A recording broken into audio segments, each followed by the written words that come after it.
Дорогие друзья, простой и вкусный салат, который отлично подойдет для отдыха на природе или даче.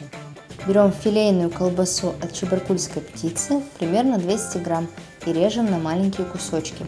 Теперь режем огурец мелко и все наши заготовки выгружаем в глубокую тарелку. Далее варим деревенские яйца 3 штуки и мелко шинкуем. Также добавляем полбанки консервированной кукурузы.